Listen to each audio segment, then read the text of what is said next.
if you do this work to take care of you, you are a greater gift.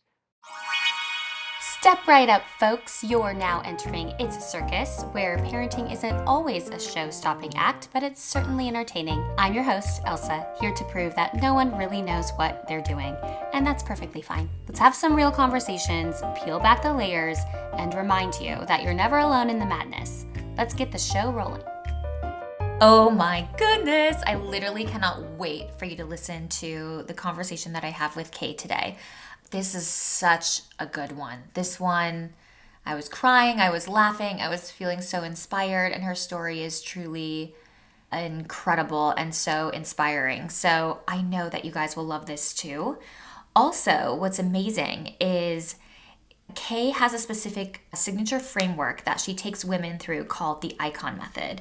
And she walks beside her clients as they turn what's already in their expertise into a real program, one that they can finally commit to building and selling. And it's really incredible what she does. I find her work so inspiring, so helpful, and all of those things. And what's amazing is today, if this conversation resonates with you, Kaye has created a short blueprint that reflects how she helps women turn their expertise into a clear and sellable program without starting over or waiting for more confidence. And that link is in the description, so please go and find it and follow her on all the socials and continue to be inspired and support Kaye with what she's doing because she is making a big difference. And this story is a good one. Like, buckle up, hold on, here we go. Without further ado, here's Kaye. I am so excited you're here. And I start this question off Okay. with everyone. So tell me, who are you a mom of? How long have you been a mother for? And have you always wanted Good to be question. one? Great question. The answer to that is yes. I always wanted to be a mom. I couldn't wait to be a mom. And it was interesting though, I grew up, I wasn't one of those kids that wanted to be a babysitter and thought, oh, I'm going to watch everyone else's kids. I just wanted my own children. And it felt like when I met my now ex-husband, so that's a whole story. But when I met my now ex-husband, I knew right away that I wanted to have children. And so our oldest son, Kennedy, is going to be 10 in November of this year. And I cannot believe I'm going to have a double-digit baby. I cannot believe it because I can still see his precious little newborn face.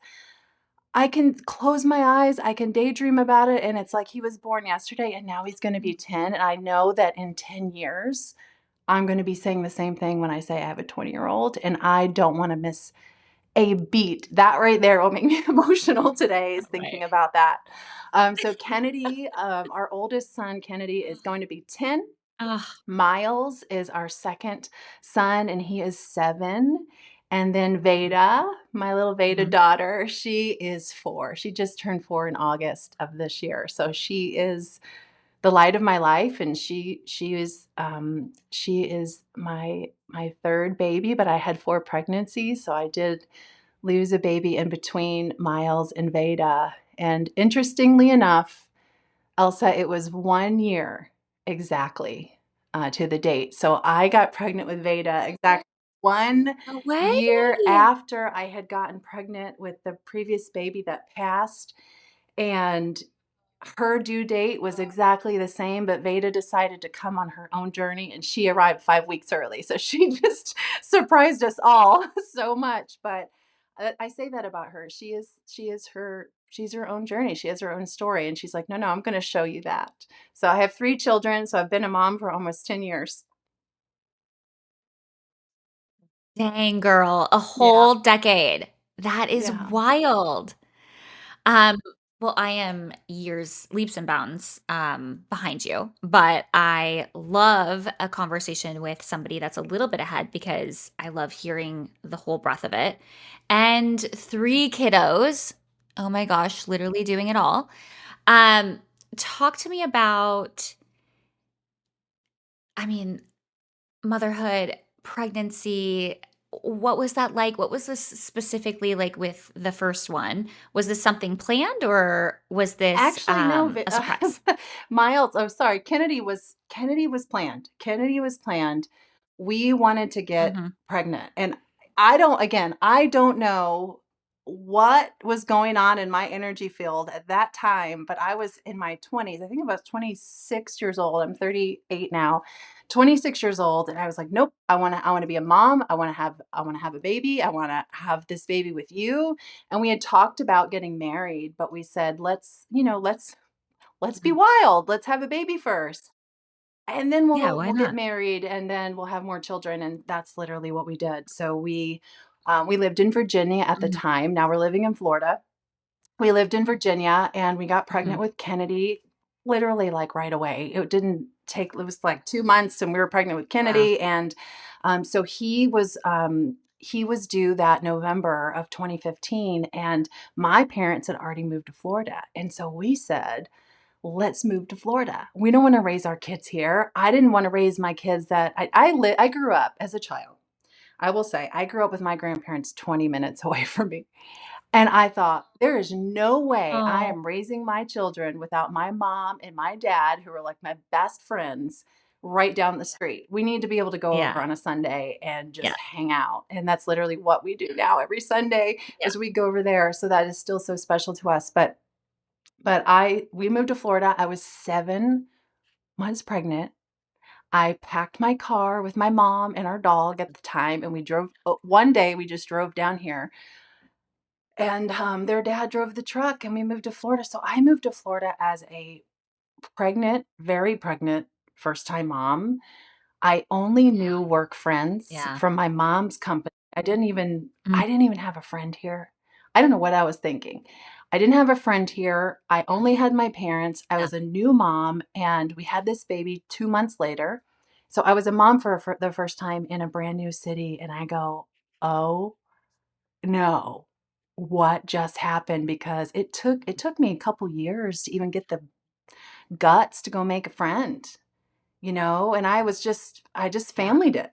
I just familyed it, and I felt very lonely at that time. I Yeah. was very lonely until, a good friend of mine said, "Hey, I think you should come to this moms of preschoolers, like, morning out at the church," Mhm. and it was right next to he was, like, Mhm. going to, preschool, Little Ranchers. It was, like, called MOPS. Mhm. So, How I cute. went to Yeah. MOPS for the Mhm. first time, and that's where I met a lot of my best girlfriends today.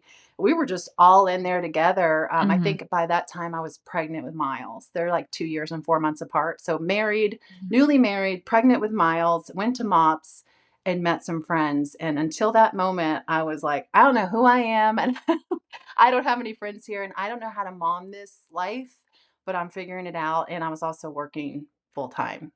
So it was crazy time. It was absolutely crazy.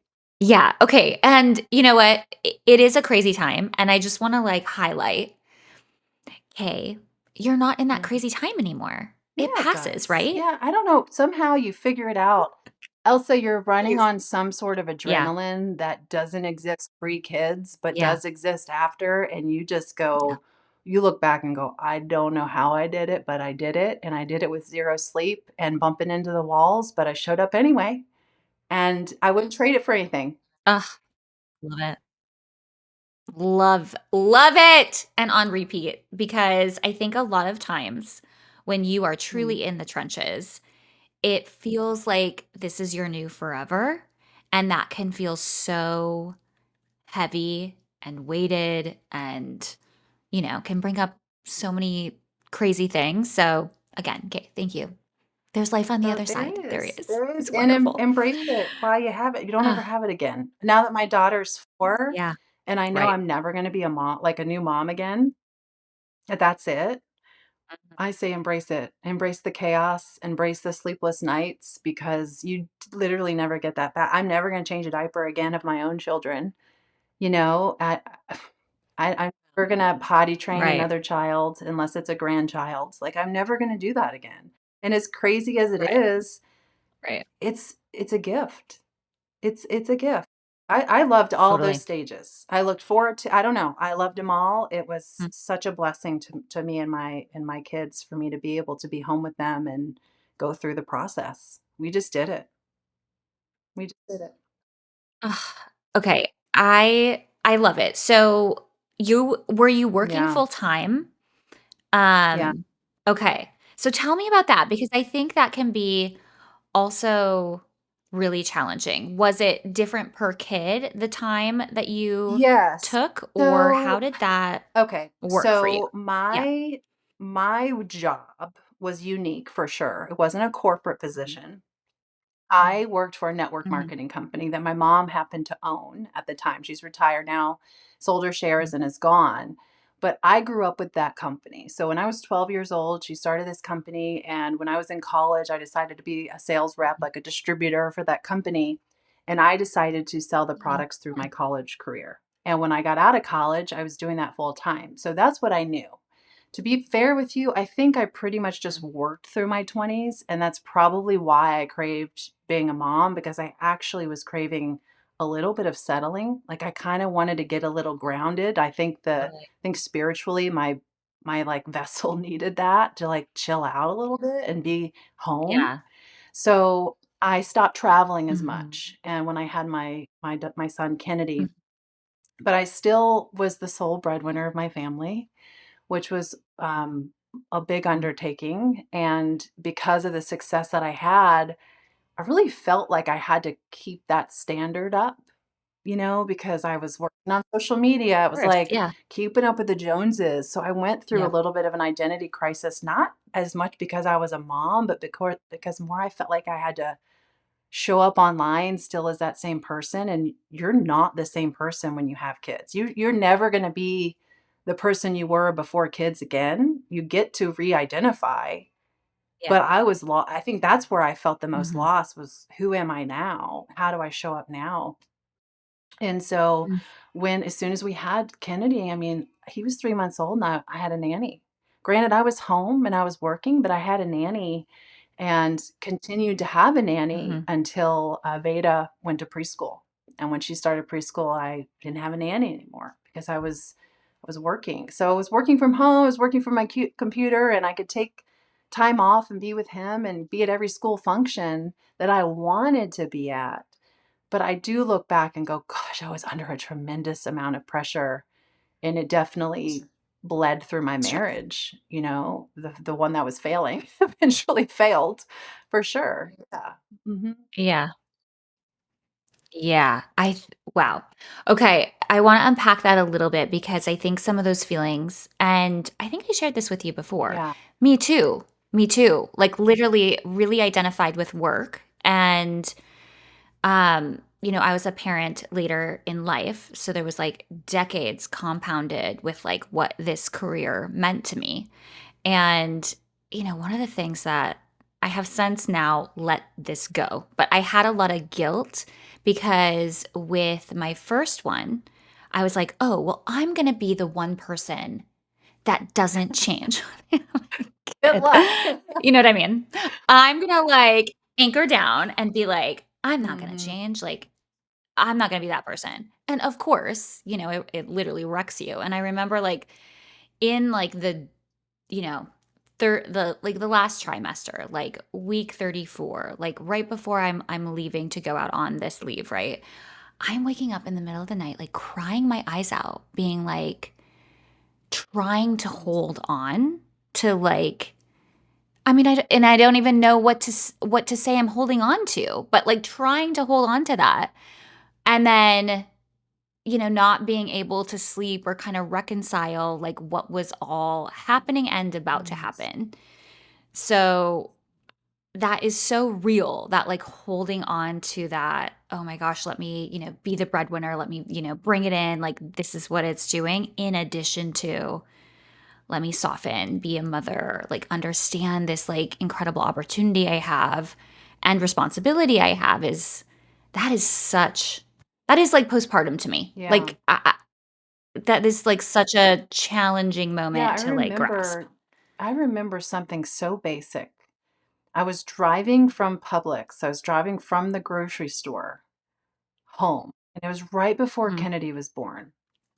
When I had this aha moment of, this is probably the last time I'm ever going to go to the grocery store and not have to check in with somebody and not just be able to like get in the car and just go there. And I don't know, Mhm. I had never been a mom before, so how I knew that was coming, but, like, I think he was born, like, 2 days later. I really felt it, like, this is probably the last time, and it didn't feel like I was losing my autonomy or something. It didn't feel like I was losing some sort of freedom. It was just the realization of, like, from this point on, I'm gonna have to check in or, like, Right. manage 5 things just to go to the grocery store, and it's really true. It is still like that today, like, there's no just, like, getting in the car and going to the grocery store. Yes. It just or just bar class or Totally. something, like, to the gym. There's so Oh, much that has God, to I know. happen when you have your children to, like, accommodate one simple task like exercising or a grocery store haul, and that alone, and then couple that with work and the priorities of work, or, "Hey, I just need to go do a" now we have Zoom, we didn't have Zoom back then. "I need to go do a live, I need to That's record right. some video, I need Yeah. to post some content," like, none of that none of that autonomy existed anymore, and finding the new identity in that and being okay with it, or realizing, "Hey, it's gonna take me twice as long to get ready to do this one thing," Mhm. almost felt like it wasn't worth it anymore, and I had to sort of unidentify with that and be like, "You know what? I'm okay if I'm wearing sweats and a sweater, and if you see me today, I'm wearing sweats and a sweater." It's like, that's okay because I can get more done and focus my time and my energy into my Mm. business and what I need to do by kind of letting go of who I thought I was going to be or trying to compare myself to someone online. You really have to get centered in that. And that was probably one of my biggest long version aha moments that I had in re-identifying with myself after I had kids as a working mom. And I think even if I wasn't working, and I don't know what it's like not to. I don't know what it's like Totally. not to, so I am not a Mhm. candidate for that, right? We talked about this Mhm. before where I Mhm. was never in a relationship Yeah. where he said, "What do you think about being a stay-at-home mom?" I've never experienced that. So, I don't know what that's like, Yeah. but regardless of whether you're working or being a mom y and not working, your time is so precious, and what you do and how you put your effort in just to be a mom every day and just hold space for their emotions is enough of a job, in my opinion. I mean, that's so much weighted on you as a human being that you have to make sure you're taking care of you too. You know, your mental, emotional capabilities have to be massive to Totally. And I think that, I have described this like this before, but it's like, in this moment, there is mothering, the act of mothering. There is a new label. Someone will look at you as like yeah. their mom, right? And then it's what is that to you as the individual, what that Mhm. means to you. And what I keep seeing and hearing from people is, and in so many words, no one's quite articulating it quite like this, but it is like it is an experience. It is a portal for you because it's like an unlearning of the old ways, a rebuilding of what is new. And if you just were to put that out there, okay, what an opportunity. Let's go rebuild myself. Let's go build something new.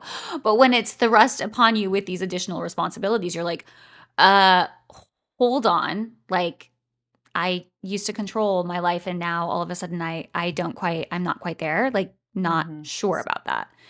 So, and Kay, you have 3 kiddos, so, like, tell like, long process, understand, but, like, is there anything that, like, happened that was like, "Oh, like, this is now me coming into my own," or is it, like, this and like, longer Mm. process? Like, what or was it, like, a one moment where you're like, "Okay, got it, I gotta, Good question. change." Good Okay, I think I've thought about this question, and I think what comes to me is there's an evolution of this because I don't think there's one pivotal Mhm. moment.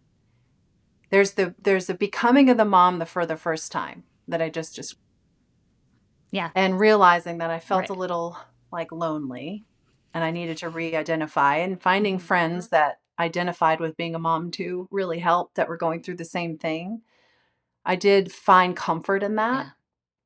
But becoming a mom for the Mhm. second time and then having the balancing of that, I kind of to be fair, felt like that was easier. Like having 2 and having already done it, like that transition for me Yep. seemed to be easier. I always wanted a big family, so I looked forward to that. So, but I remember losing myself maybe through my body. I didn't quite know Yeah. physically who I was anymore. When I look back at my pre-baby body, I didn't have loose skin before. I know. I didn't have hips. I mean, I was Yeah. like straight up and down athletic build, and all of a sudden I have hips, nothing fits. I have a new size of jeans. Like I just went through like I didn't know how to dress. I remember having to Yeah. travel with my ex-husband, and we had to go on a trip. I didn't know what to wear, and I had a friend who was a stylist come Yeah. over and just help me put what was in my closet together in outfits because I needed Mhm. help. Mhm. I had been wearing leggings and a sweater, every day, Yeah. nursing him. You're just covered in milk, like, you don't know what to wear, and I remember needing that Yeah. help, like, feeling comfortable in my body, feeling Yeah. like I could get the postpartum weight off and being okay with it being a process. It was different than before. I felt like before I could Right. kinda, like, think about weight loss and it would happen, but this time it was like, I can't just think about it Yep. anymore, everything's different. And just b accepting of the Yep. journey of that it's Mm. a hormonal reset, you know? But after Mhm. Veda, I became a single mom. She was 7 months old. So when you talk about, like, re-identifying, I had a 7-month-old who had at the time, she had a terrible bacterial infection. She had lost all her weight. She was 11 pounds at 7. She was 11 Oh pounds. my gosh, She was 11 Kaye. pounds. She was very sick. So, I was dealing with overnight, I became a single mom, and I tell you overnight, I mean, it, like, Yeah. happened at 10 p.m., and I was a single mom, and I had my kids for a full year all by myself at that point. That was crazy, and we left our home, we went and moved in with my parents, and then I wanted to be so close, we lived next door in this house they were gonna eventually tear down, and we were side by side, and sold our home the next month, and my kids went through so much change in a month and a half. Well, about 2 months, it was so nutty for them, and then I had this sick child who I had to, like, literally nurse back to health and just help her put on weight, and so I kinda look back at that and I go, "I don't know." It was like this tornado that I was living in, so I was like Dorothy and I was in the tornado, like, the tornado was happening, but I was in it and I was in the middle of it and I Yeah. was just spinning around and Yeah. until I could come out of it and take a breath is when I could focus on me, but it was all about my kids at that time, and it was the craziest time of my life. Like, I would take any postpartum struggle, any hormonal fluctuation over that period of time any day. Like, I'd do all of that all over again, not to have to ever experience that trauma again. It was Can't imagine. it was I nuts. cannot It was imagine. nuts. It was absolutely crazy, and, we're on the other side of it now. It's what, 4 years Yeah. later? Yeah, it's almost 4 total complete years later, and she's healthy. She's so healthy, but she didn't walk till she was almost 2. She was like it was like she turned t 2 in August, and it was May that she first took her first steps, yeah. It was wild, and you wouldn't look at her and think that at all, now, but at the time, Right. Yeah. she and I was nursing her, and she wouldn't take a bottle, so no one could water. It was literally me and Veda and the kids, and I'm a single mom, and she's 7 months old, and she's glued to me, strapped to me all the time, and it was wild. Yeah. Okay, yeah. Let's talk about that because yeah, as we like are saying that, and like we're going back, like I'm even going back into like my experience. I'm like, oh yeah, like I am like feeling these feelings, right? To have two kiddos, then Mhm, a new baby, and then okay, stress, then a sick mhm. baby, and then your Over. relationship is gone. Like, I mean, okay, one, thank you for your strength and sharing your story. That's incredible. And two, um, wow, you are on the other side. Mhm. Let's celebrate that. Another thing, it does get better. So thank you for being that example. Um, what is something that you wish that you knew in those like dark, deep, crazy, intense, trauma filled That moments? question's gonna make me cry. That it's gonna be okay, Yeah. because I didn't know that it was gonna be okay. I just didn't know. I didn't know that I was gonna find love again. I didn't know that I would end up with I don't think I wanted to know the details, I just wanted to know that I was gonna be okay, and my kids were gonna be okay and not Right. traumatized forever. Um, Right. that we didn't have to that it didn't have to be suffering forever. Um, I think if I could have just known that that we would be okay, that I would be smiling, um, Right. I would be lying if I told you that I was, like, holding on to faith because there were moments I was Right. on the ground, just like, you know, I just I was in such survival mode. No, like, almost my body didn't work. I felt so terrible in my own skin. I could not find the energy to work out. All the things that I felt like I should be doing, I couldn't work. I couldn't work. I couldn't think. I literally, Elsa, couldn't think. The only thing that I could do was Yeah. get through each day, like, every day. I could get through Hmm. that. Like, all of a sudden, I was going through a divorce. So I had the divorce legal stuff I was Right. dealing with, and then their dad, what was happening with their dad, and are they gonna see him again? Are they gonna have time with him? Are we going to sort this out? What's gonna end up happening in this specific situation, and how is it gonna be for them? I mean, I was having teachers tell me that, their coloring was off. They were like ghost white. My kids were just struggling.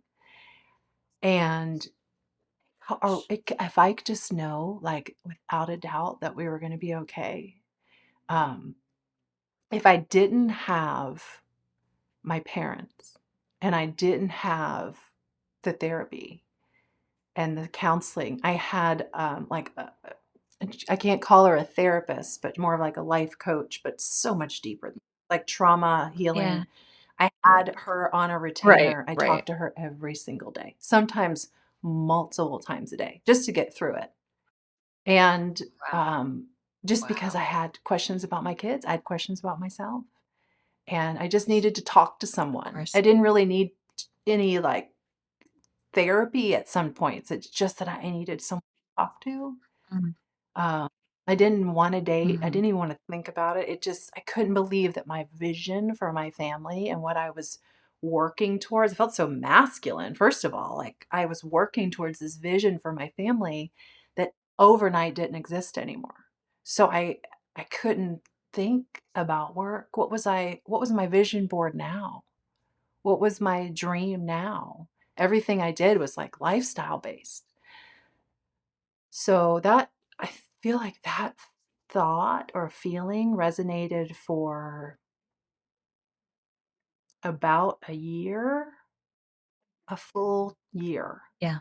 until I started to come above water. And think a friend of mine, asked me if I would go on a blind date. And Mhm. at first I said no. And then it was like 3 months later, I was like, "Okay, well, maybe." I started to think about that. So that kinda got me Yeah. out of my shell. I'm like, "Well, I gotta look feminine and pretty if I'm gonna do that?" But yeah, that if I could know to fully answer Mhm. that question is if I were to know that I would be okay. I think that's the only reassurance I needed at that time. I didn't ask for much, just that I was gonna be okay, you know? Right. Right. I mean, honestly. And I think when, those challenges are presented, that is the question. I mean, and that's literally what you were fighting for. How did you I mean, it was a big event, or it sounds like it. So tell me, how did you know you needed to talk to somebody? Because I think Mm. that's also a question that people have to themselves is, when is a time to talk to somebody? When would that Mhm. be beneficial for somebody that's maybe in a challenging I spot? think you have to I think if you're even thinking of the question in your head, I think that you should. If you're even questioning Yeah. that, then you should. Right. Because just having the conversation with someone, getting validation on the other side, like, just hearing that my Mhm. thoughts were valid, and not feeling judged, Mhm. all this I needed to Mhm. feel like what my thoughts could be I needed to feel heard. I think that's all I needed. So I think Yeah. if you're really even just questioning that, then go. Mhm. I was looking Mhm. for something so specific. I knew I was in such a state of trauma. Like, it was like a fight or flight. Like, everything felt like chaos. So the way I responded to situations, it was like I was fighting, or I would freeze. There's Of other, course. like, Yeah. freeze. I would freeze. And there was one Mhm. time I remember standing there, like, hovering, kind of like standing over my son. He was kind of reacting to his own emotions. And I don't remember. I Yep. think I was standing there in, like, a state of freeze for like a minute and a half, and I didn't move. And I was like, Mm. I don't how long was I standing here? And I don't remember anything. I don't remember my thoughts. I don't remember anything. I just remember standing there because I woke up out of it and I'm like, oh my gosh, how much time has gone by? I mean, it was just a weird thing. Right. So if you find yourself Right. in those states like fight, flight, freeze, where you're Mhm. either reactive or Mhm. frozen, or someone says something to you and you're touchy and it doesn't really have anything to do with them, then that's the time. Right. That's where you need to seek it out. I was very reactive in that time and felt like I couldn't Mhm. hold the space for my kids when they were having, and Yeah. let's just take all the trauma out of it, right? Take all the trauma out of it. Right. Yeah. We are raising humans. They're all Too. different, right? Yes. They're the ones. At the Yeah. bare minimum, that's, Yeah, like, at the bare happening. minimum, like, just that alone, like, let's all just pause and give each other a giant pat on the back, because raising 1, 2, Mhm. 3 plus children, they all have their own unique personality. They are not us. And learning their personality Mhm. that they were God given, then we have to learn how to handle them too. It's like a Yeah. somatic therapist coach taught me, like, our, like, nervous system needs to be able to, like, have stuff thrown at us all day long, and we need to be able to, like, respond or not. It's not a reaction, it's like kind of a Mm. response. So if our capacity can't Mhm. handle more, we need to work this out, because Mhm. we're gonna have stuff thrown at us. And as a mom with a 10-year-old now, it just gets more. The hormones are developing. Totally. It's honestly, looking back, I'm like, that was actually so easy. And I don't mean to discount anyone. I'm just saying it's and the Of moms that I course, know of that course. have teenagers are like, "You've seen nothing," and I'm Oh like, my, I know. "Just listen, I know. I'll follow Yeah, I in your get that too. footsteps then." So, I don't think we ever get it done and we never figure it all out. Like, there's no way, right? But Right. to answer that, Mhm. if you're reactive, if you're frozen, if you're just there's so many amazing people out there that can support, and getting support changed Right. me and my energy as a human. I am not the same person, Mhm. and I feel like I can Mhm. accomplish so much more now because I have the emotional capacity to handle what's coming, and maybe that was a blessing in it all. Like, I needed that lesson, you know? I needed it. I needed to go through it to become this version of me, but at the time, it felt like I was being put through a huge test. And don't get me wrong, there were moments I was really mad about that. I was like, I remember going, how did this happen to me? How did I become like a victim of this? How did I become that family? Looking at us, we looked like the Jones family, like had the car and the Mhm. house and all the Mhm. things. Looking at us, Mhm. kids in private school, we had it all. But Mhm. what was happening between those walls was nuts.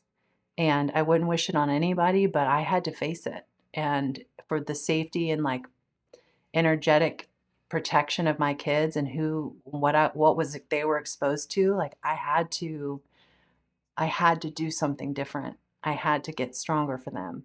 So I didn't have a choice, but I'm glad I did. Oh my gosh, okay. So strong. I'm gonna ask you this, you don't have to answer. But I mean, I guess what happened or like what was the like final straw for you that made you decide it was time to move Can't on? answer that fully. And I don't know that I Mhm. ever will on a platform like this to just protect my Yep. kids. But and their Yep. energy field and also even their dad. Like we're in a different place now. But what I can Mhm. tell you is that if things continued the way that they were, then as a mom, I was signaling to my kids Mhm. that these things were okay. And in order to Mhm. I could not put my head on my pillow at night at this particular day and feel good about myself just putting my head on my pillow, knowing what was going on in our home. And I had to walk away. I had to take them and walk away. And the beauty of it is everyone around us agreed. So walking away was the best thing I did, even though it was the hardest thing that I've ever gone through. So that's my answer. Oh my god, that's very well said, and I think it answers the question perfectly. Dang, girl, that's intense, man. And Of course. again, thank you for sharing. Thank you for your vulnerability. I think that's so important for everybody. When I think about dark times, the thing that I would always want to look for would be somebody that could put words to my Mhm. experience, even though how horrific it could be. And so thank you for doing that. I know it will impact somebody. Yeah. Um, okay. And then your youngest daughter was sick. So That girl. I I I mean, oh my goodness, because sick kids and like just going through the rigmarole of colds, but to have some, more serious type of things. I mean, Mhm. that is just like such a stressor. How she's better now, but how did you work through that? Because that is also just like a giant mass of an Yeah. issue doing, Yeah, I all the sick things. just last night of how those memories pop up on your phone? It's like you pull up your phone, like memory, and Yeah. and it categorizes Yeah. them now, and a picture of Veda popped up with her rash, just to see it on her face, but she was completely covered in, like, this raw red rash, and doctors kept telling me that it was viral. And I take her to a new doctor. Their pediatrician had just retired, and I loved him. He had just retired. I'm like, oh my gosh. So now I'm seeking a new pediatrician and I'm looking for someone holistic. And I'm taking her, and they're saying, this is viral. This is viral. Right. It did look like a viral rash, but it wasn't going away no matter what I did to help boost her immune system.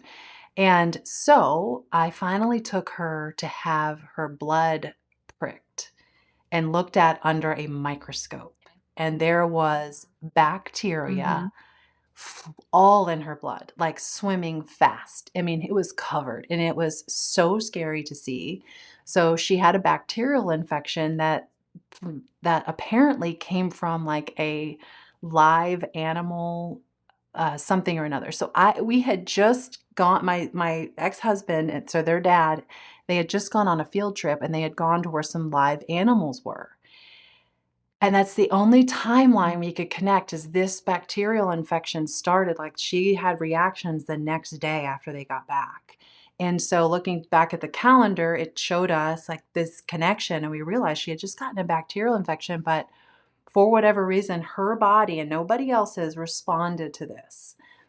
So she had lost all she I have pictures of her at 4 months old, like, starting to play in her little activity gym, and she's on her belly and she's doing her tummy time, and she was strong and just looked like a normal 4-month-old after even been born 5 weeks prematurely. Like, she had totally caught up to her time. And now she's 11 pounds. She was so skinny and so scrawny, and we didn't know what to do. She wasn't holding, obviously, any nutrients. So we ended up long story short, we ended up at a naturopathic doctor's office in St. Pete, and we started a regimen with her to boost her immune system and her help her gut bacteria reset, and went on a Gosh. journey with her. So she was about 12 months old when I think she started rolling for the first time. Like, it took her time to build her strength back up. She started rolling around like Proud Mary. So there's like even on my Instagram, I posted a video like Proud Mary song, and she's rolling around, and that's how she would get places. And she would skip a Oh beat. my So, she just, I don't gosh. know. It was like absolute survival mode going through. It was the same week. So it was like March 6th was my dad's birthday, and then March 7th, she had a doctor's appointment. March 8th was the moment that we separated and we were out. And, and then that was when we started, like, I think 2 weeks later, I had her blood pricked. So it was no, it was March 7th, that morning, she had her blood pricked. It was literally all happened.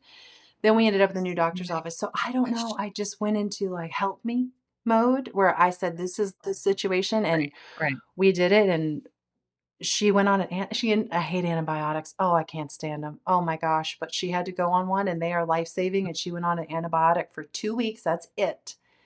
And we've went hardcore on healing her gut bacteria, because when you're on an antibiotic, it strips all that healthy microbiome too, and I didn't wanna do Yeah. that to a 7-month-old premature baby. But we did, and it killed that Yeah. bacteria, and she started, getting her health back, and so that little proud Mary started rolling, and then she started scooting, and she just started getting her strength, and she is a fighter. So I don't know, Elsa, I just did it. I did what I had to do. You when your kids are Yeah. sick, you'll do anything, and this was like a whole nother level of figuring it out. I don't even wanna know what would have happened if we didn't do what we did. I didn't fight for that. I think I'm the type of person, I know myself enough to know that I never give up. So I didn't just take what one Mm. person's answer was. It wasn't working, so I just kept I love going that. and kept showing Right. up and Yeah. finally had the right answer, and then that gave us the protocol because I didn't give up. And, Mhm. who knows where she would have Mm. landed if we didn't. I mean, it was like her body and that bacteria didn't care, and it was taking over. So it showed I mean, head, like, crown of her head to her toes, she was covered in this scaly red rash everywhere. I know she would just cry. She was miserable. Just, like, in pain. Oh my gosh, I can't imagine. Ugh. Okay, so, yeah, and I'm just gonna highlight this because I think it's just important to say again is if there is a moment of doubt, specifically with the medical system, there is no problem getting a second opinion. There is no problem asking for another doctor's opinion, please, for goodness sakes, like, follow that Absolutely. gut I instinct. agree with I you. love it. I'm, living proof of it. So Right, right, right. Okay.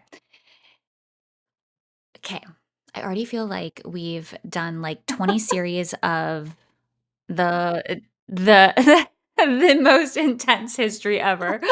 But I want to understand what you're doing now because I think what you're doing right now, and I've said this offline, Mhm. online, when you're not around, I think what you're doing right now is really cool. So I'd love to talk about that arc in addition to, you know, what's happening in your life because I know they kind of all go together. So tell us about what you're doing right now and how we kind of got there from healing your daughter, moving through this divorce, and now Yeah. what does that look like Oh, 3, 4 wild. years It's been removed? 4 years. So much has happened. So, I know.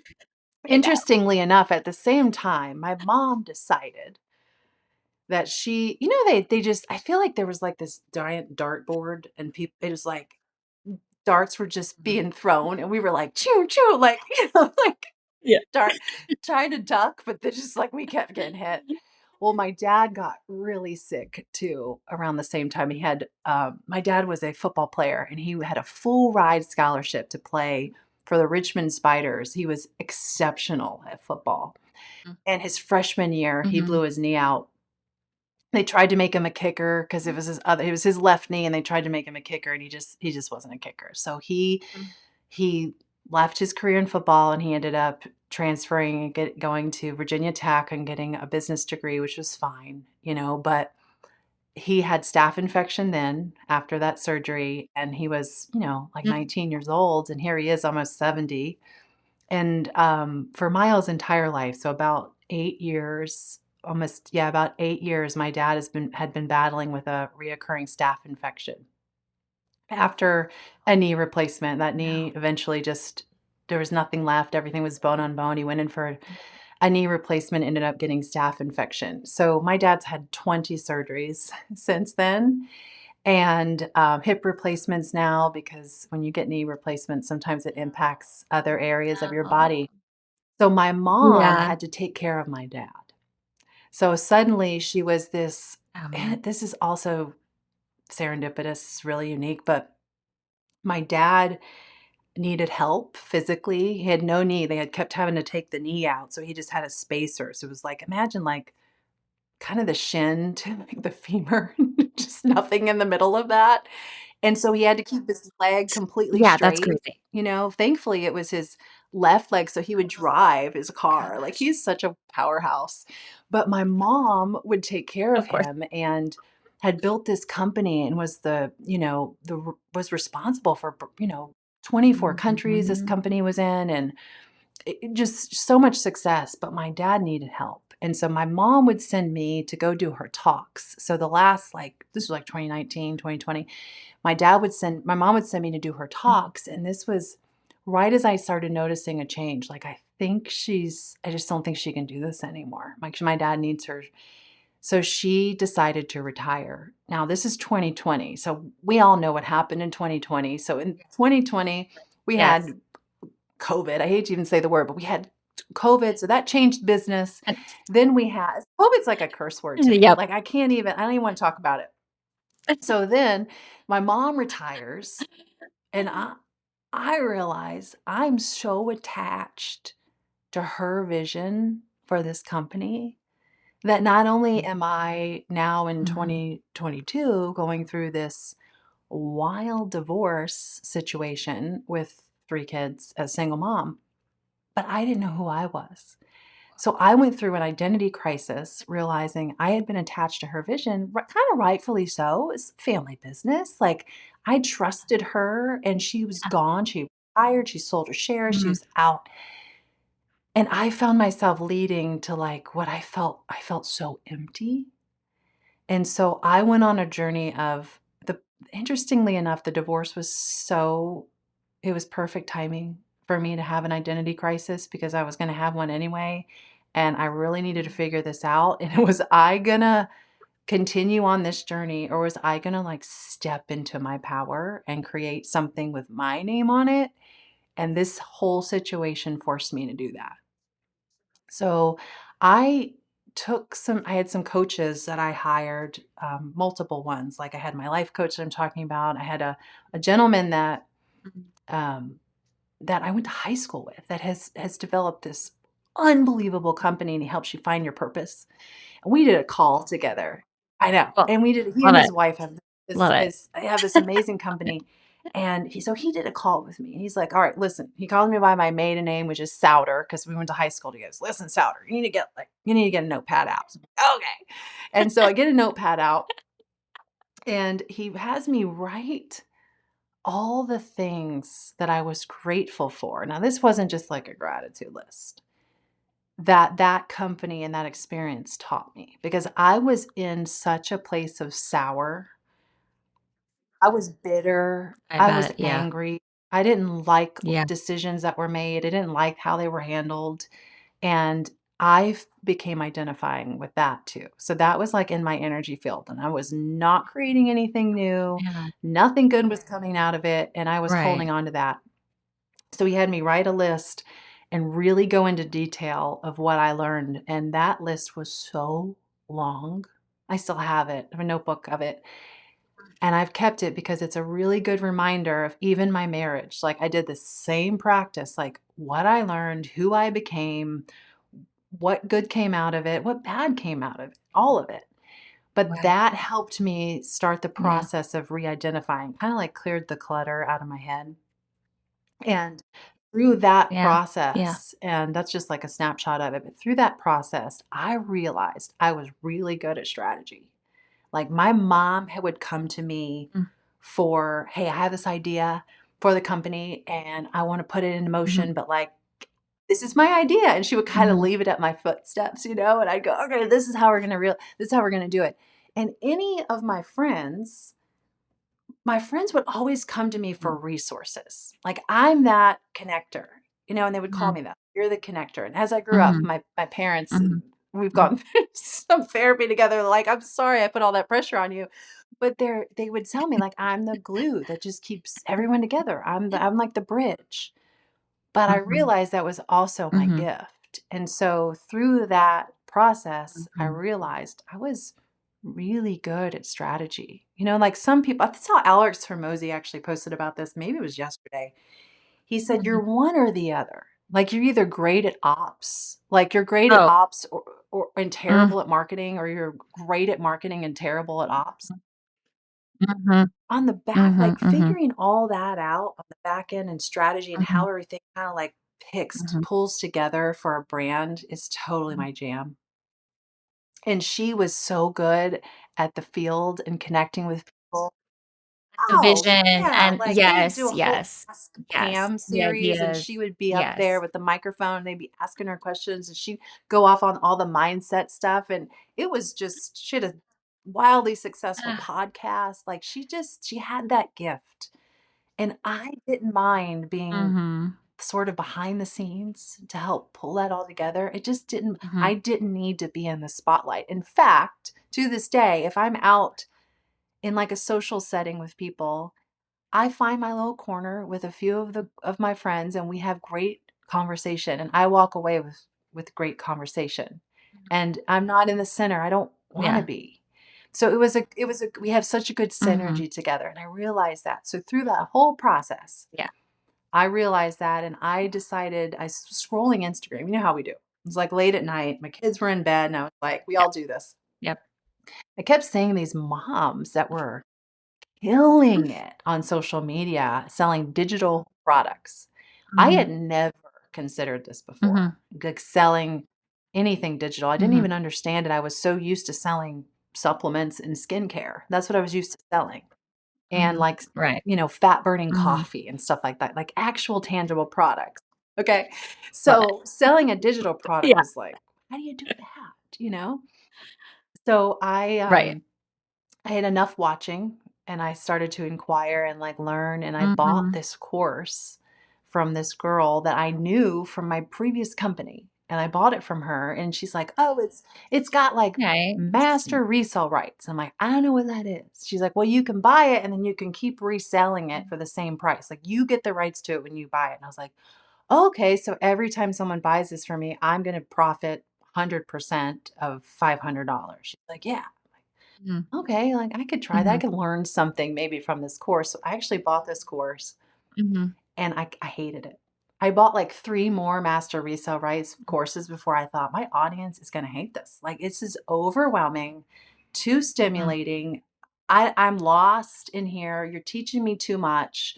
And so as I started mm, promoting this course on my social media, I realized the sort of reputation that I had created since Instagram even, like, said hello to the world, that reputation I had built was a higher caliber audience. It was a woman that wanted more. It was a woman mm, that had already experienced mhm. more in life, either through just Yeah. lifestyle or success of her own, that wanted a Mhm. higher, kind of potency learning experience. She wanted to create something that was going to monetize to 10, 20, $30,000 a month. She didn't want something small. Mhm. She didn't want to sell $500 courses. Mhm.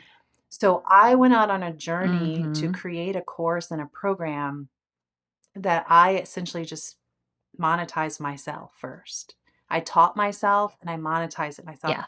I proved to myself that I could quickly earn $10,000 a month by selling my program at the time based on what I was charging at the time.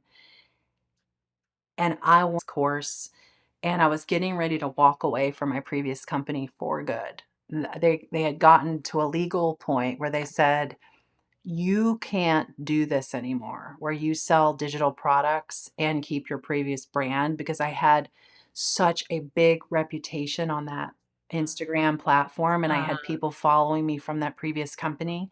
And I didn't want any drama there. I didn't want to cross. I was trying to do everything right, but they kept changing their policies mhm. to make it harder for me. And they would email me and let me know that they were going to make it harder. So I had to make the Wow. decision to walk away from a company that I had put 15 years of like blood, sweat, and tears in and was clearly attached to. And that wasn't healthy either. Yep. But that meant I walked away to zero income. And what a scary place to be as a single mom who's like fully financially responsible. So months that if I didn't make a giant pivot in 6 months, that I would have to find something else. Also protecting me. Like, you're not gonna keep this Mhm. pattern going. You've gotta figure this out. And Right.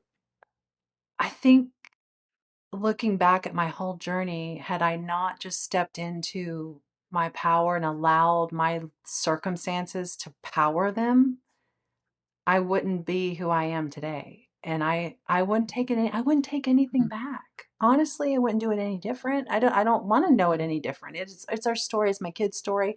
I'm trusting God in it all. And here we are. And Yeah. I'm grateful. So now I help women. As you know, you were on my master Mhm. class, but I help women Yes.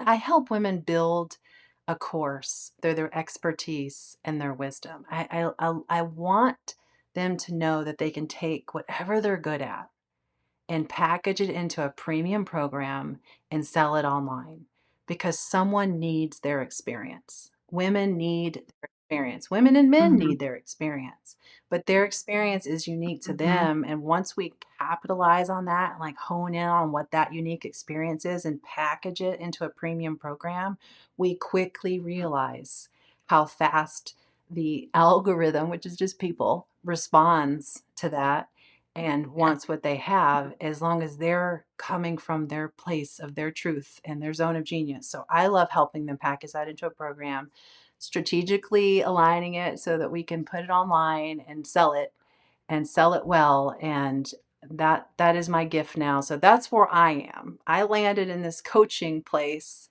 where I get to help people elevate. And Hey, yes, it's amazing. I think one, thank you for all the juicy details. I was going to go down that line of you are questioning, so welcome. thank you. Let me sip some water Seriously, now that I'm all we red. need to know. We needed to know the details, okay? So, Yeah. thank you. Yes, I Yeah, love it. you're welcome. Um, and the juicy ones. And I think too, I mean, thank you so much for sharing the story. I mean, it really is like a Yeah. rising of the phoenix story. And I think it's such a good inspiration and reminder. that you can stand in your power and make a change. And that's exactly what you did. And I think what is such a beautiful bow on top is just now you're helping other people do that. And specifically women, which I find like so empowering. Um, so thank you for the work that you do. And I have to ask you this because you mentioned it a few times. I'm like kind of experimenting with it too. This idea of like the Mm, feminine and masculine and being in that feminine power. Can you share a little bit such about an that? important topic. You know, so Such an important. important. W- we are, let's talk about biology for a second, because we are designed Mhm, as women to receive. What has to happen mhm, for us to conceive a child?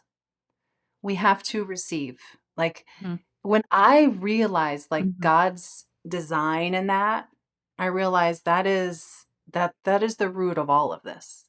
We literally have to receive. Men have to give and provide in mhm, order for conception to exist. No matter how it's done, mhm. right? Like, whether you go through IVF or whatever your process is, you're still receiving as the feminine. And for some reason in our culture, there's lots of reasons for it. Well, we don't have to get into all those. It's just happened over decades. I was gonna like I could name a few. We Okay, have yes, been agreed. like trained Yes, and go. programmed to think that we have to hustle Yes. and to grind and to not take care of ourselves. And as women, I find our most creative zone is when we're sort of tapped into like our most feminine selves. And things that help us do that, I find, and where I coach women, is to get in the zone of what can you do in your world right now or on the daily that keeps you in your feminine. And I'm going to give you a good example of one recently, and this is a case study that I'm doing with one of my clients. Is I found myself I was going to the gym. Okay. I was going to the gym. I was having like a lull period in my business. Okay. Because we don't have all perfect months. I was having a lull period. And I was finding myself like grinding, like not sleeping, not resting, not getting 7.5, 8 hours of sleep a night, which trust me, I know if you're a new mom, is hard enough to sleep. But I wasn't resting enough. I Mhm, was allowing my brain to work in overdrive. And I was mhm, going to the gym. And in the gym, it's like mhm. weights and oh Right. yeah. And I stood Yeah. there and I was on like Yeah. I wasn't really even inspired when I got there. I was just got there and was like hustling. And I was on like the cable machine. I was like doing back. And I even felt like like I was like making sounds like I was a man. I was like, this is so ridiculous. I looked around. Okay. I looked around. I was like, this doesn't feel good. My body hurts when I leave. I can't sit on the toilet. Like my back hurts. Like I have like headaches from my traps being tight. Like, is this seriously how I want to live my life? No. And I remembered when I felt the most tapped in, I met Vince. So I was at bar class and I was hanging out with women who were Mhm, like doing Pilates and bar and yoga exercises and stretching. And I looked back, even back at pictures, and I was like, I looked the best when I was stretching every day, when I was like sweating and doing. I was at bar 3. I love bar 3 and I rejoined as a member. I had canceled my membership. I said, "Whatever your package is, I don't care. I'm coming." And that is one thing that I started doing to tap into my feminine. I needed to go hang out with women mhm, who were showing up in their mm, like, you know, tight yoga clothes and stretching and just being in the energy space of a female. And I challenged one of my clients recently to do the same because they found themselves in that same place of masculine. And mhm, we need masculine energy to kind of keep the drive going. So we need to learn where we need to supercharge it and turn it off. Like mhm, I tell my clients, like, okay, now you need to put mhm, that masculine hat on for a couple hours and just get this done. because this is your checklist and business is Right. business Yep. and you got to do these things. And sorry, it sucks and it might be painful, but these are the things you got to do and put the hat on, then take it off and let Yep. your partner provide for in that way. And we need to do the same thing in our business. So if we're struggling with something, we need to learn to ask for help. We're so programmed to try to do everything on our own. That's why I love coaching, because I have a coach.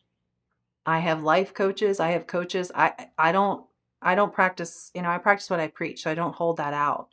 I have mentors that are above Mhm. me, that are doing more than I am, where they're where I want to Right. go. And then when I get there, Yep. I'm going to elevate higher.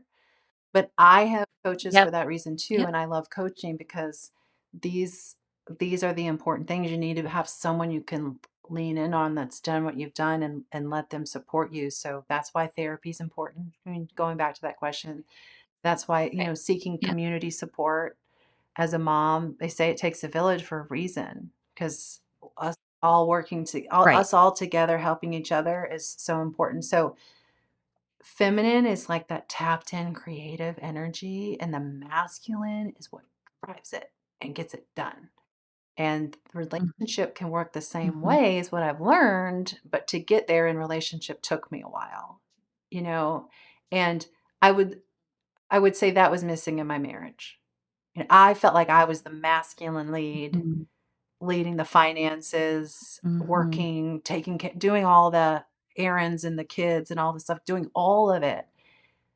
Mhm. I felt like I was constantly in my masculine, which really made it hard. Even in my responses, I was strong and not leaning into receiving support. I didn't feel like I had it, but now I do. So I see the difference. Like learning to allow Yeah. someone to pay. And I think it's so interesting that you're talking about it. The thing that I have been exploring is this idea, and you're exactly right. It's that hustle culture, which when we were coming up in the world, there was like this girl boss, stay up late, grind, and the more you grind, the more productive you're gonna be. And then you start saying like, "Oh, like I grind, I was up early, I went to bed late, like all I am is Mhm. a workaholic." And when I think about, just what we had shared earlier in this conversation, I know that was like a big challenge for me from the let go into motherhood, because I think in motherhood, you have no, you have to surrender to what is going on with like your kiddos and all of that. And like, again, you're speaking to the receiving piece. You have to trust that, you can trust yourself to take care of this baby. You're going to surrender to, you know, asking for help. You're going to surrender to the challenge that is of like waking up and being tired. Like you're going to have to do these things. And you're right. That's in living in like that feminine energy. And then the way that I have been listening to it being described, which I love, is as opposed to the checklist, like go, go, go, check it off, check it off. Here's my laundry list of things that prove I'm productive and like I'm amazing. It's, can you align with what is truly authentic to you? And you're using the word of zone of genius. Can you live in those spaces?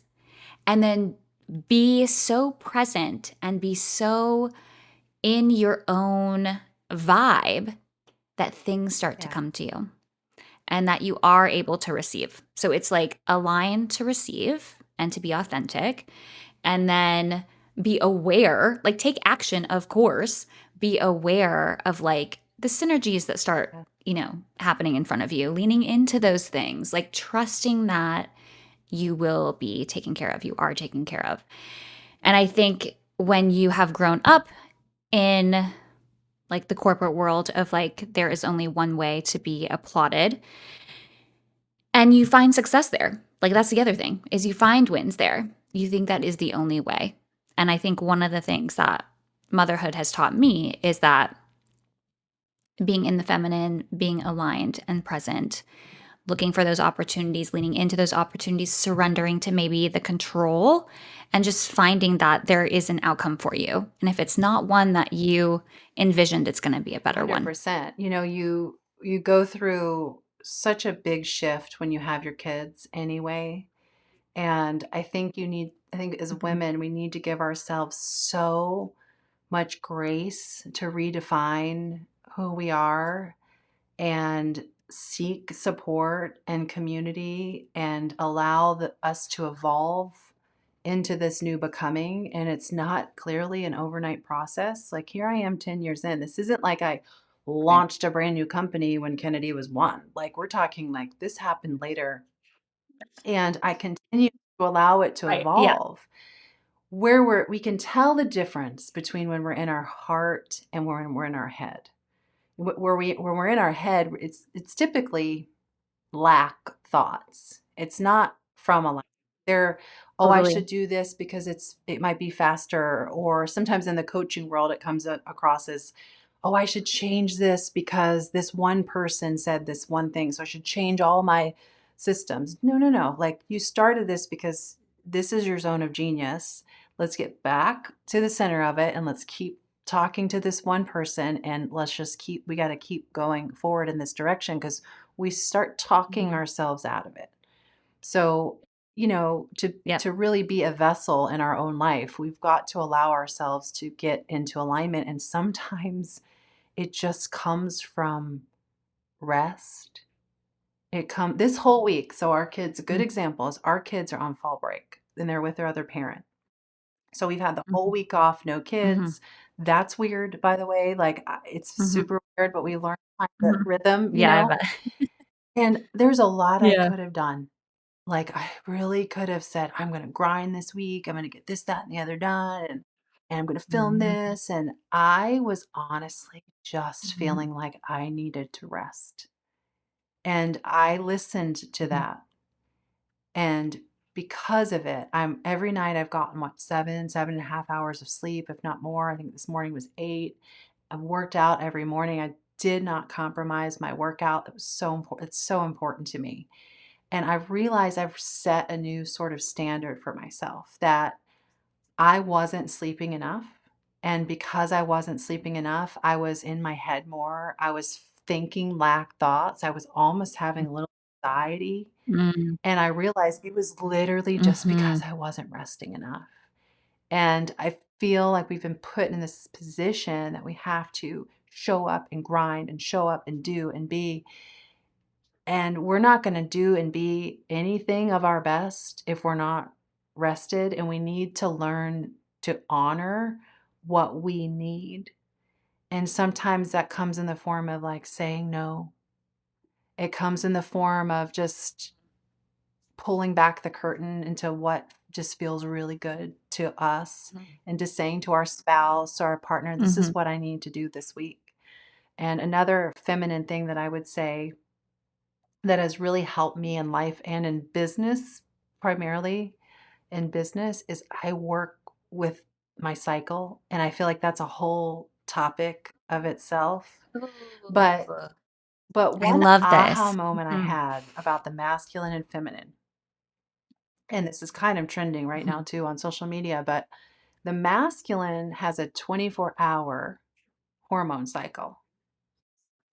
So they Yes. wake up, Yes. women we know, they wake up with ride rage. So I've learned Right. there's times of the month, like right before my period comes, forget it. I even have on the calendar, it's my slow week. Yeah. I call it my slow week. I'm like, don't add anything to it. Mhm. Don't overdrive me. Don't ask me Mhm. for more. I've learned to just, we're chilling this week. Like we can do our normal routine, but like I need to Mhm. chill. So I don't film that week. I don't do any like new content. I actually Mhm. moved my master class. I was going to do it on a Thursday. I moved it to the following week because my cycle was here. And I said, I'm not doing it. I literally won't do it. I'm not going to be my best self. I'm not going Yeah. to show up. I don't want to. I don't have the energy. I'm in my head. I don't like Mhm. it. But it's that, Mhm. post period, it moving into ovulation phase where all of a sudden you notice, like all of a sudden you want to organize everything in your house. Like before, you could care less. You just want to lay around. You want like some hot tea and you want to like put the covers over your head and you probably want to like complain a little bit. Yep.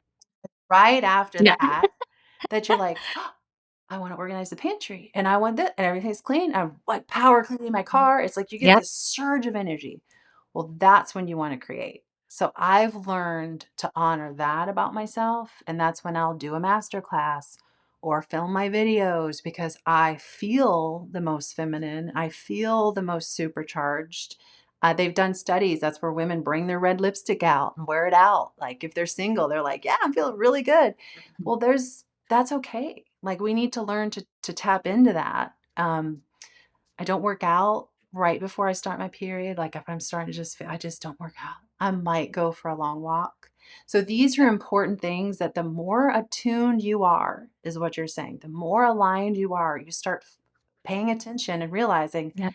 this is just a part of my cycle. And I guarantee you now that like everyone's listening, they're going to think of their spouse differently. They're going to realize the pattern in your home with your spouse, your husband, like that that rise in the morning and then that kind of crash at night. I was listening to this reel and he was saying this coach, he was saying if you would allow your husband or your spouse to if you would allow your husband to kind of have a reset time. I look back at my childhood, and that's around 5 o'clock. My dad would get off work and he would go to the gym. And it wasn't that he didn't want to come Mhm. home and be with us. It's like, well, first of all, that's like the only time of day he could go to the gym, but he needed to reset before he came home to Right. this. And I think we expect them to all of a sudden be like, the mom, like take the kid, take the baby. Yes, Hmm. it's wild. It starts to show up. You're totally right. It really does start Yeah, to show up. yeah, yeah. If we can just get better as women of just asking for what we need and being clear about what that is, Gosh. imagine how much better every aspect of our life is going to be. There's nothing wrong with asking. So if that means, right? I totally agree. I totally agree. I think one, it's like give yourself permission to be okay asking for help. It doesn't mean you're weak. It doesn't mean you can't do it. It doesn't mean you're not smart Yep, enough or whatever or capable. That's not 100%. what asking for help is. Yeah. Yeah, don't shame yourself because you've 100%. been programmed to not. Like just say like, "Oh, Exactly. this is just programming." Exactly. You've got to like retrain your energy field, right? You have to retrain it to to this being your new So normal, true. and it's like a resetting process. I had to go down that path. So the more as women, the more we get so good at this, the more we teach our kids. And I I will say, pat on the back, my boys so are so tapped into this feminine stuff now because I've taught them. I've talked about my period. Mommy's just not feeling that great. Mommy's having her monthly thing. And mommy just needs a little rest. And the other night I saw this so beautifully. Miles, I was really tired. And Kennedy, I said, guys, I'm just kind of a zombie. I need to just hit the pillow. As soon as I put you to bed, I'm hitting the pillow. And Miles goes, can you stretch my back? And Kennedy goes, Miles, can we just let mama rest? And I was like, oh, Oh my God. Stop. but like let your boys hold the door for you. Let them show if they have siblings that are girls, let Yeah. them see that. I go get the door for your sissy, or buckle her in her seat. Just Mhm. little things they can do to help be masculine early on. It's like the big, like I was saying before, if you do this work to take care of you, you are a greater gift to your children and they get to see that. And if my journey on this earth was to be that vessel for them and for myself to learn all of these lessons, I'll take it because I get to witness that evolution for them. And Mhm. who knows if they would have that not going through what they went through. I don't know. I'm not here to question it. I just keep going. I keep showing up and I keep doing the work. And I can honestly say I'm proud of that. I just want more women to experience it at this point, you know? My God, beautifully said. Yeah, agreed. Agreed. And so powerful. And I think, I hope, I mean, I know you're seeing it too. There's a lot more conversation around it. So I think that is really cool. And the fact that you integrate it into your coaching is Yeah. Yeah. fantastic. Yeah, That's amazing. if we're gonna create our best lives, we're gonna have to create it from that place. So, we gotta integrate it. Mm, That's where it all unfolds, One, so your story is beautiful. Seriously, thank you so you're much. welcome. Wow. Just wow. I mean, I hope you understand there should be a red carpet and like people cheering you wherever you walk. That's Oh, insane journey that well, you have been through. sweetie. So, seriously. Yeah. Well, I hope if anything, it resolves the shame that people carry around when they've gone through stuff. When they've gone through trauma, divorce, sickness, family sickness, I don't know, work change, transition, like, come on, just we are I think I'm a good testament to we all go through stuff, and sometimes we have no idea what's going on behind someone's door, and it if anything, Yeah. just don't I just don't want people to feel they have to walk in shame for what they've experienced. And there is a world that the more I realized that women had gone through what I had gone through, like my healing evolved. And thankfully for the world of like social media, we can see that. It's almost like all of a sudden it was in my algorithm, I you know. know? But there's that mirror, Right. but yeah, don't feel shame. Like seek support where you need it in whatever form that feels good to you. Seek that support. And it might just start with calling a friend to have coffee, right? That had gone through it. Fortunately, the woman that counseled me through the whole process, she went through what I went through when she was my age. And so she had walked through it, and I Oh, found wow. sort of peace through her journey and seeing where she is today, married, phenomenal boys, like love story beyond love story. And I was like, I'm going for that, you know? So find, Yeah. instead of seeking someone to just dump your experience on, seek support in someone that's actually gonna hold you accountable to get through it. Because so often, like, we wanna just throw up all over somebody with what we're going through, and that just keeps us where we're at. So brave yourself enough to find someone to seek support in that's, like, on the other side, and as a single mom, I did not hang out with single moms. I hung out with couples that had the marriage that I wanted. And I didn't just go out and like whoop around as a single person. I clung to the people that like mirrored what I want. So it's Mhm. like you got to Mhm. frame yourself around what you desire in order for you to see it's even possible for you. And that's also going to be your work because a lot of times we just want to staying where we're at is what kept us there in the first place. Like just staying in a story, staying stuck in it, and none of that was working for me. So like I chose a different outcome. Hey, those are some wise words and ones that, like, I'm so happy you said, and I think that it's just it's a great reminder.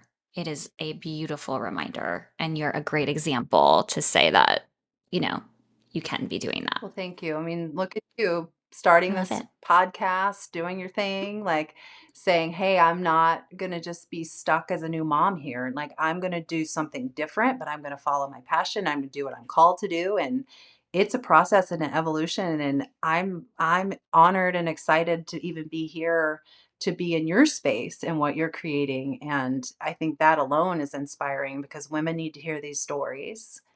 Women, as you know, need to feel like they're in a sense of community, and I know the best is yet to come for you. Like this is just the breaking point. This is like the starting point of your Thanks. next big chapter too. I believe that. Yeah. Yeah, agreed. Thank you. Okay, Okay. 2 quick questions. Ready? If you could sum up parenthood in 1 word, what would it be? Oh my gosh. In one word. Okay, good word. Oh, I thought, "Oh my god," was your word? Oh, if I could sum up parenthood, what's gonna come to me first? Oh, it kind of is that, like, oh my gosh. Um, oh, parenthood. I've said it a lot, I actually, I know. think, in this podcast. It's a gift. Parenthood is a gift. Mm, You I love know, it. I think if you just if you accept the gift for what it's like, it's a gift. Let's leave it at that. Honor it. It is what it is. You need to accept it as, like, allow it to evolve you.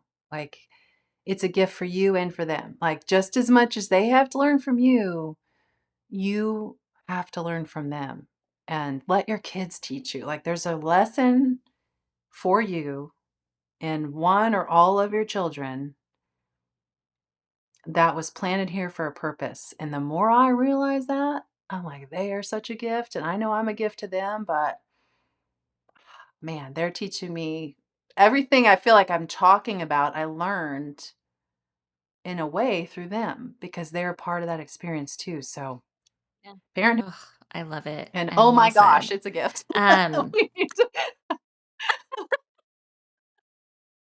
it's 100%, oh my gosh. oh, yeah. Gosh, yes, that's exactly it. oh, Okay. Where, Kay, are you crushing it in your life right now?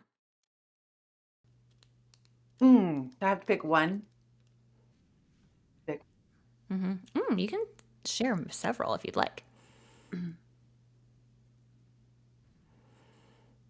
I used to only crush it in business. Mhm. And that was my story. And now I feel like I've got the business, but it's not the first thing. It's like the relationship. It's like the full package. Parenting. I've got my kids are doing great. So I've got that. I was doing well in areas and great in others. I feel like it's a whole I can't say one. I don't want to say one because the old me would just say business. And this process has allowed me to, like, love on all of those areas.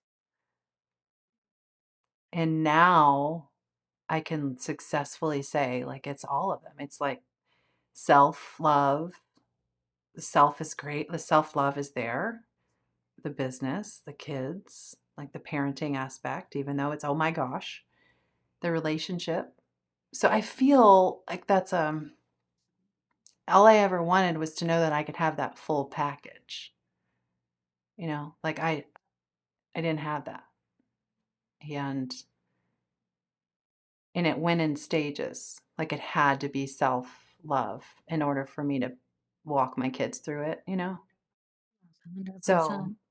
Yep. oh, I want to give you one answer, but the one answer is what kept me stuck. You're Yeah. giving me the one answer. It is all of it. It's all of it. It's being able to identify Yeah, that it's and all of be it. grateful that it's all of it. I want to give one piece of advice if I could, because this is really coming to me and it just dropped in really big. Please. And this can feel very overwhelming when someone just comes to this space because they need to like change their life and they know it. But what helped for me, and I got this advice years ago, was find one thing. If you're like really stuck, find either one area. I'll give it to you just the way I got it. Find one new thing to do every week that just is so different than your norm. And this doesn't have to be this big drama thing, right? This doesn't mean you're like traveling to a country you've never been to, but you know, I will say going to a restaurant sitting by myself, like, was something I wasn't used to and, like, really put me out of my comfort zone. But it can be as simple as going to a coffee shop you've never been to before.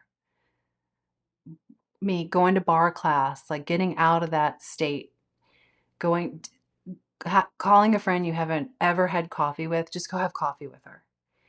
Find something. If you're feeling like lost in your process, like you're postpartum, you're in this new mom, take your kid, even if you just take your kids to a new park because you're so used to like, this is all we do, this is the only place we go. If you start just trying something new, this is where you start evolving and finding new love, like in your energy field. Like, this is talk about alignment. You're like, oh, this is because we live in like this 6 mile radius. Like we stay in this bubble, and that's what keeps us so stuck.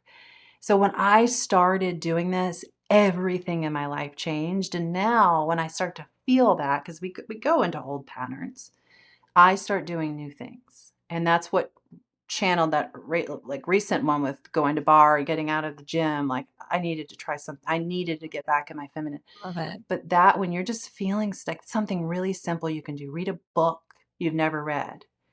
If you're used to reading one Mhm. genre, switch to a different genre. Like you need to work your brain. You've just been in programming, and that'll start to get you out of it. And these are things that aren't woo woo or weird if some of it's feeling that way. This is Yeah. normal. Yeah.